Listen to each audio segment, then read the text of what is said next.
बात करने के लिए लॉगिन करें www.astrotak.com। मित्रों शुभ नमस्कार। एस्ट्रो तक में आप सभी का स्वागत है, अभिनंदन है। रक्षाबंधन की अनंत शुभकामनाएं। आज हम बात करने वाले हैं रक्षाबंधन के महान पर्व पर बनने वाले सुंदर संयोगों के संदर्भ में, और भद्रा का विचार भी करेंगे। भद्रा बहुत परेशान करती है रक्षाबंधन पर, तो अच्छे मुहूर्त की बात करेंगे, भद्रा के संदर्भ में भी बात करेंगे। लेकिन एक मंत्र का विशेष महत्व है इस दिन।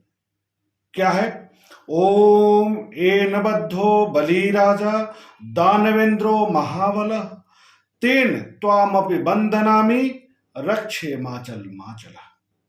इस मंत्र से बांधी जाती है राखी। बहनें भाई के कलाई में रक्षा बांधते समय इस मंत्र का जप करती है, मन में हो या बाह्य रूप से। बड़ा पवित्र दिन है, बड़ा संकल्प लेने वाला यह पर्व है। यह पर्व विश्व का श्रेष्ठ पर्वों में से पर्व है, जिसमें एक संकल्प की बात होती है, एक सिद्धि की बात भी होती है। भाई बहनों के बीच स्नेह का, प्रेम का, पवित्रता का, रक्षा का, साथ देने का और वजूद के लिए संकल्प की बात होती है। इस दिन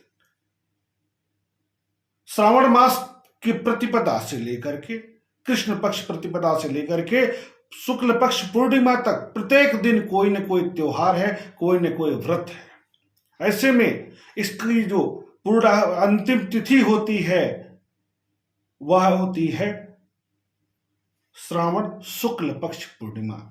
इसी दिन बांधी जाती है राखी। रक्षाबंधन का पावन पर्व मनाया जाता है। प्रत्येक वर्ष एक समस्या होती है इस दिन। भद्रा का वास हो जाता है पृथ्वी लोक पर, भद्रा विद्यमान रहती है, जिस कारण से रक्षाबंधन का कार्य कब किया जाएगा इसको लेकर के बड़ा तनाव हो जाता है। शुभ मुहूर्त ही नहीं प्राप्त होता है। लेकिन इस वर्ष क्या स्थितियां हैं, इसकी चर्चा करना नितांत आवश्यक है। तो 21 अगस्त को पूर्णिमा तिथि शाम को 6:10 पर लग जाएगी, जो अगले दिन अर्थात 22 अगस्त 2021 दिन रविवार को शाम को 5:01 तक व्याप्त रहेगी। ऐसे में सूर्योदय से लेकर के 5:01 तक हम रक्षाबंधन से संबंधित कार्य कर सकते हैं पूर्णिमा तिथि में।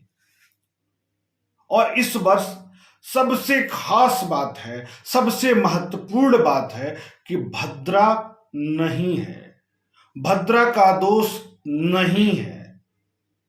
इसलिए पूरे 5:01 तक सूर्योदय से लेकर के रक्षाबंधन से संबंधित कार्य किया जा सकता है। लेकिन 2 मुहूर्तों को छोड़कर, एक तो शुभ चौघड़ियां मिले, अशुभ चौघड़ियां ना हो, तो अशुभ चौघड़ियां छोड़ देना है, प्लस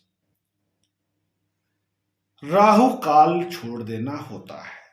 तो रविवार को राहु काल का जो समय है वह है 4:30 से 6, यानी इस वर्ष जो है 5 बजे से लेकर के सूर्यास्त तक रहेगा।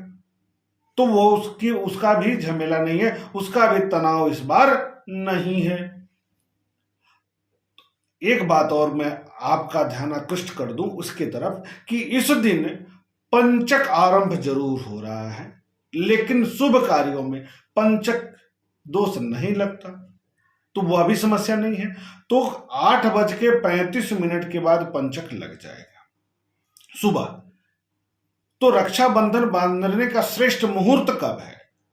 अगर हम सबको छोड़ दें, पंचक छोड़ दें और अन्य चौघड़ियों को छोड़ देते हैं, अशुभ चौघड़ियों को, तो शुभ चौघड़ियों के साथ में पूर्णिमा तिथि बहुत अच्छे तरीके से कब प्राप्त हो रही है? तो वो हो रही है 7 बजे से लेकर के 8 बज करके 35 मिनट के बीच में। पंचक रहित है, भद्रा रहित है, अशुभ चौगड़ियों से रहित है, यानी सभी प्रकार के दोषों से मुक्त है। यह समय 7 बजे सुबह से लेकर के 8 बजकर 35 मिनट तक यदि राखी बांधी जाती है तो यह श्रेष्ठ मुहूर्त होगा, बेहतरीन समय होगा। लेकिन पूरा दिन आप रक्षाबंधन का कार्य कर सकते हैं, दोष बिल्कुल नहीं है। अच्छे मुहूर्तों में भी अच्छे मुहूर्त की बात मैं कर रहा हूं। पूरा समय आप बांध सकते हैं, रक्षाबंधन का कार्य आप कर सकते हैं।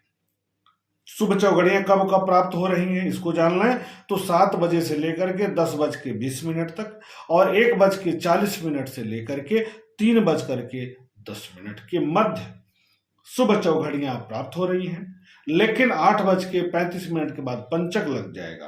पंचक में दोष यद्यपि होता बिल्कुल नहीं है, लेकिन उसको यदि हम छोड़ना चाहते हैं तो भी हमें एक बड़ा अच्छा मुहूर्त मिल रहा है सुबह 7 बजे से लेकर के 8 बजकर 35 मिनट के बीच में। अब बात आती है, इस दिन बहनें भाई से उपहार क्या मांगे, बहनें भाई से उपहार क्या लें?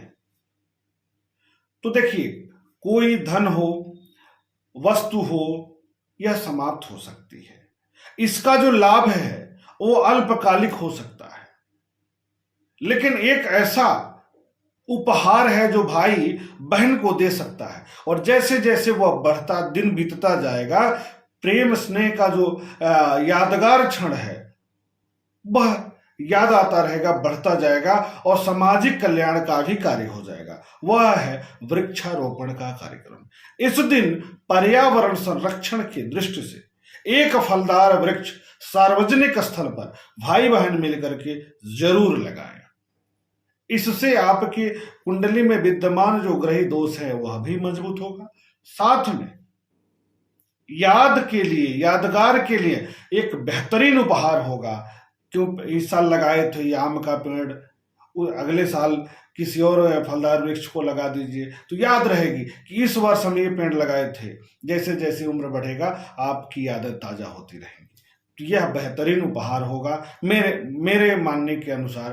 तो इसको बहने भाई से जरूर मांगे। इस प्रकार रक्षाबंधन का पर्व आप सभी के लिए शुभ हो, अनंत फलदायक हो। भाई बहनों के बीच में जो स्नेह है, माधुर्य है, वह बढ़ता रहे, इसी कामना के साथ शुभ नमस्कार।